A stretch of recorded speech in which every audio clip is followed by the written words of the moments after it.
think I was going to share it with him, did you, John? No, he doesn't share microphones. He's an actor. You do well to get him to share the stage with you. I just act up. Okay. Yeah, well, I didn't know that. I mean, whoa. That's I didn't know that. It's a long one. It's a long one. And I never wanted to come to Hollywood.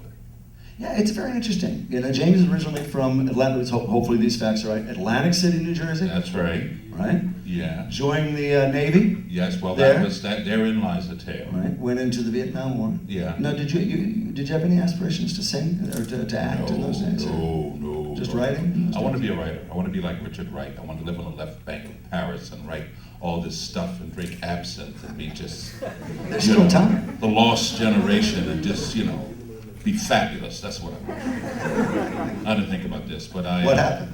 I had a football scholarship out of high school to Virginia State College in Petersburg.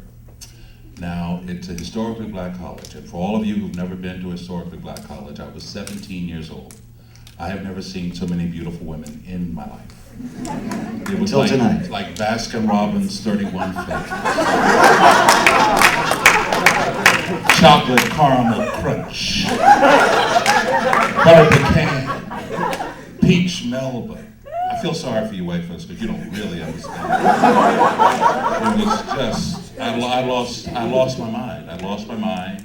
I lost my scholarship. And I had to go home. And I was raised by a single working mother who never got the memo that a single woman couldn't raise a male child. She never got that memo. Her attitude was, I will raise you, I will kill you.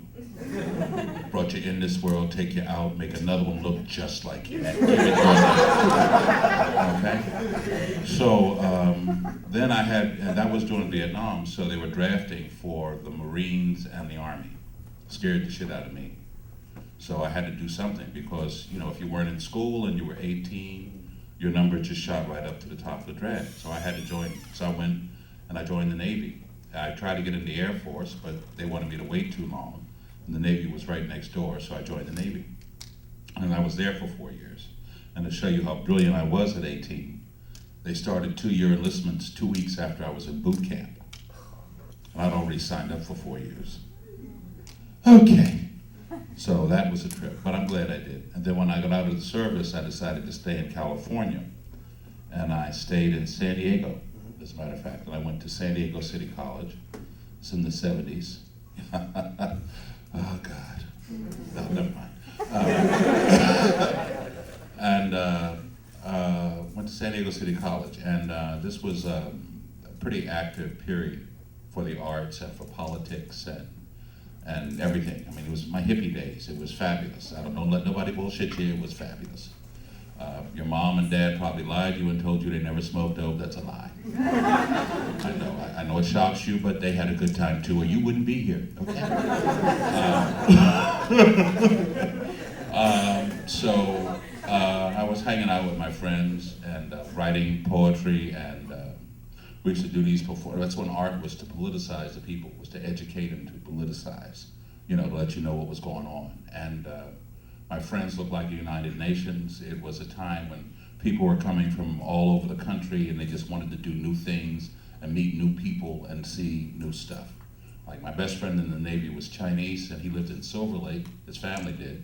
So that's the only part of LA I know anything about. So when I moved to LA, that's where I hung out. And we had friends who lived in Echo Park who were all, that's where we bought our drugs. Oh, I shouldn't say that. That's what we did. Anyway, somebody did. Anyway. And the same guy. Probably, he lives at no, never mind. And so I was in City College and I was writing and doing these. We used to do these poetry shows. We'd have poetry, music, and dance, and we do them in the community or just set them up and do them. Like Sonia Sanchez, Amiri Baraka, all the revolutionary poets, and the last poets were happening, and all those things were going on, and that's what we do. The Teatro de la Raza was going on. Some friends had helped organize that to help the farm workers, so they did a lot of agitprop to organize the farm workers in the unions and things like that. So we'd hang out, we'd do a lot of Chicano theater, and mix it all up together, and we did a lot of. There were some Asian friends, and we all hook up with that and try and share whatever we could, whatever resources or whatever, so we could get all that together. And it was just an exciting time. And I wasn't really into the theater. The girl I was living with at the time was into the theater. And I remember I was sitting on the quad at San Diego City College, doing what one did when one sat on that quad with your friends. And one of my instructors asked me to, shut up. And one of my instructors asked me to audition for a play. And I said, cool. Where, dude? You know? And I did, and I got the part. The play was J.B. by Archibald MacLeish. You know the play. Yeah. It's the story of Job, but it's told like in a three-ring circus.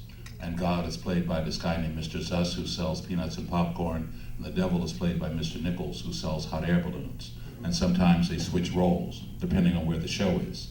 It was really just a great show to do. And so that was my first play. Then after that, I was with my girlfriend. She was going to audition for a play out at UCSD, and I went with her. And the director was Dr. Floyd Gaffney at UCSD. I think he just retired this year. And I was sitting like where you're sitting, you know, up out of the way. And he looked at me and said, "Are you going to audition for my play?" I said, "No." He said, "Yes, you are." And so I did, and I got in that too. And the play was Days of Absence by Douglas Turner Ward, which was great. I don't know if you know that. It was. It takes place in a southern town, and it's one day when all the blacks disappear, including the mayor's brother-in-law. They all disappear from town, and all the whites are played by black people in whiteface. So it's a reverse minstrel show. And I played the governor. Good evening, friends, and I thank you for your concern and sympathy in this hour of our peril. But I primarily want to concentrate my attention and address my remarks solely for the benefit of our departed Negro friends who may be listening out there somewhere to the sound of my voice. If you are, it is with heartfelt remembrance of the happy times we spent together that I ask, where are you? You know, and it goes on from that. It's just really a fun minstrel show. And then I just kept doing theater, and I got asked to do some Shakespeare at the Old Globe in San Diego. And that was funny because they didn't know whether I knew how to do Shakespeare or not. But because I was involved in poetry, I could read Shakespeare like I knew what I was talking about. And as an actor, it kind of bothered me because then I got bitten by the bug. And as an actor of color, it bothered me even more because it was like they were accepting a mediocre performance when I knew I could be better than that. And it really kind of made me angry. And so they called me up and I went out and I auditioned, but it came to the point where I had to demand the attention that I needed.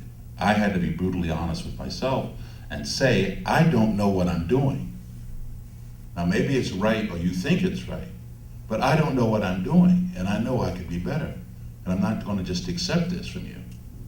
And so you had to dig. I had to dig and dig to get that kind of direction, which I found out when I got here, you had to do the same thing, you know, because it was, you're not the star, okay? It's not about you. It's not about you. So that was funny. So I did that, and I got a fellowship to go to London to study Shakespeare at LAMDA, London Academy of Music, Drama, and Art. So I went there for a year, and I got turned on to Shakespeare. It was just, because they'd killed it for me in high school.